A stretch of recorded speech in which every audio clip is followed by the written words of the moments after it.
Thank you. Hello, everyone. It's such a pleasure to be here. For more than 70 years, the Ford Foundation has partnered with IIE to strengthen education around the world.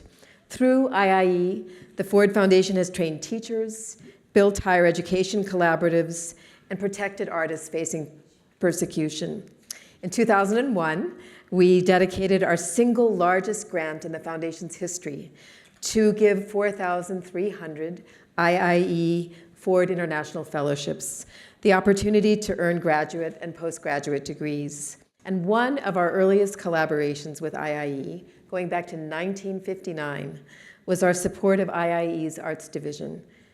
And today, through the Artist Protection Fund, IIE offers safe havens to artists across métiers who use their voices and creative practices to challenge oppression, open minds, and bring meaning and beauty to our world.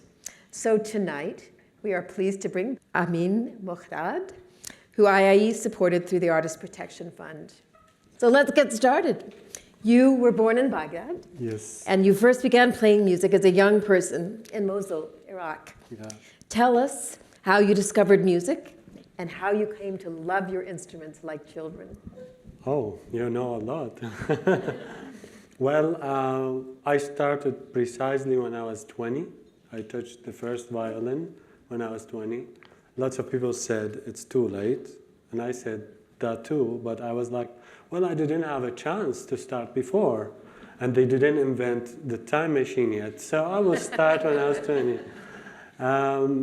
My both parents, I'm lucky that they are both artists, nothing connected to music, but my dad wanted to paint something called the missing composition, like speaking about the composer who died before finishing the last composition. And he said that's a composer called Beethoven. And he wanted to take a photo, like to sketch something, like a hand nearby a violin and a sheet music. And I proposed, of course, like, oh, my hands really look like an old person. We took the photo, I still have it. And I said, he told me, like, Beethoven ended up being deaf and he composed music. And he died before he finishes the 10th symphony. Then I said, oh, when I grow up, I will become the composer who finishes this composition. Of course, my dad said, yeah. Then I had this dream when I was 10. After 10 years of that dream, I got the first violin. And yeah, that's that. That's a beautiful story. Yeah. Well, so I'm going to turn us to something a little bit harder, because we are so lucky to have so many scholars here with us tonight who have made really difficult journeys, as you have. Yeah. And I want to hear a little bit from you about how the ISIS takeover of Mosul in 2014 affected your ability to perform, and what gave you the courage to take some of the risks that you took. You recorded and you uploaded music even during that time.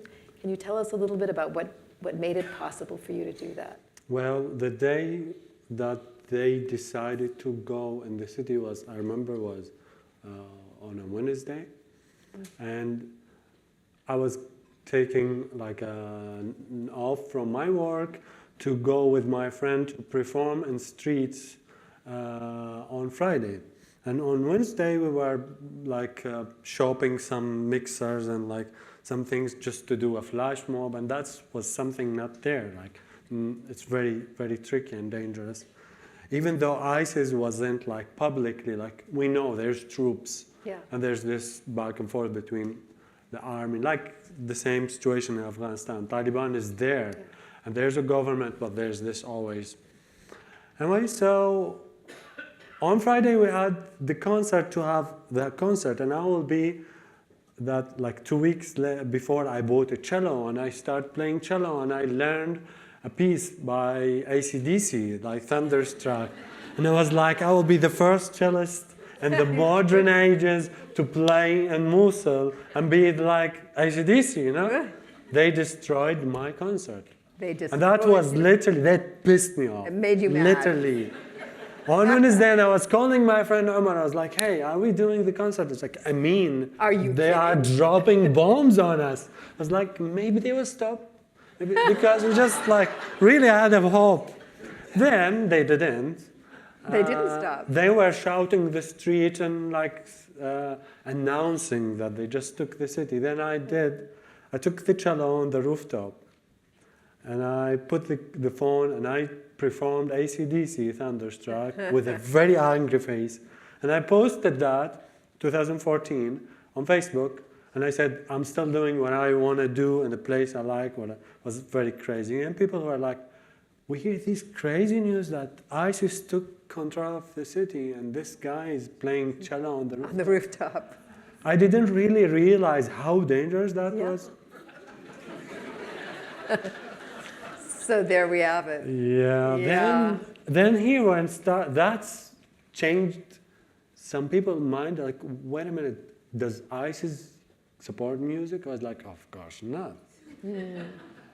Why would you do ISIS that? Vanquish the spirit? I was like, I started forming this idea. I want to just prove that no, there's innocence here. Then after, when I left to Baghdad during that time, for a couple months before I go back to Mosul during ISIS time and stuck there forever, I hear these rumors and ideas from even Baghdadi or from Iraqis, like they had this generalized idea by, oh, did you hear about what happened in Mosul? It's like, I guess I was there. It was like, yeah, just, they all supported that, they just kill everybody. Then that's put the idea in my brain. Even Iraqis who lived under the same oppression and lived so many wars together, and they know when there's war, they don't have a choice.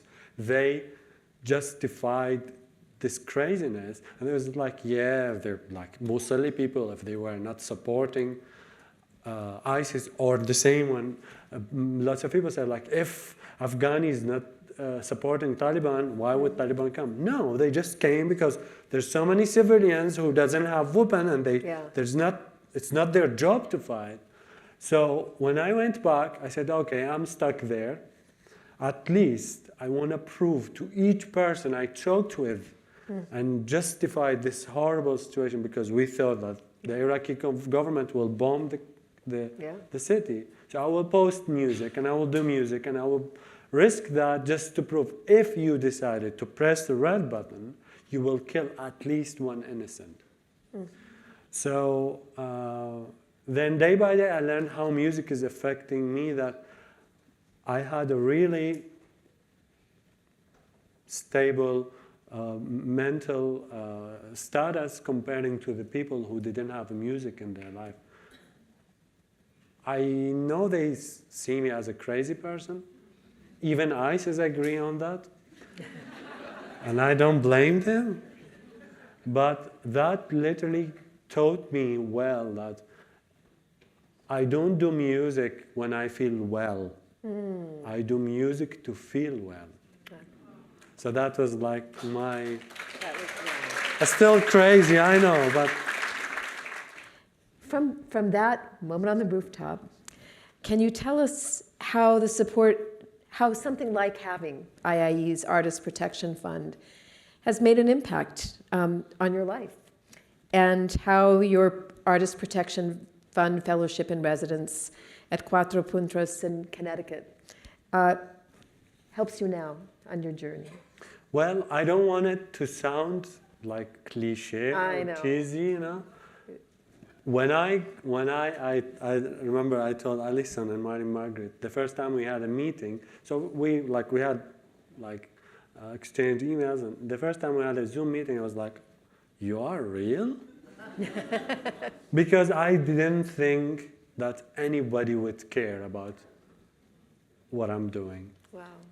And that made me feel like there's a famous song to a Lebanese singer, Fairuz.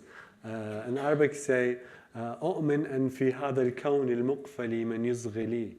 So I believe that in this closed small world, that there's someone is listening to me.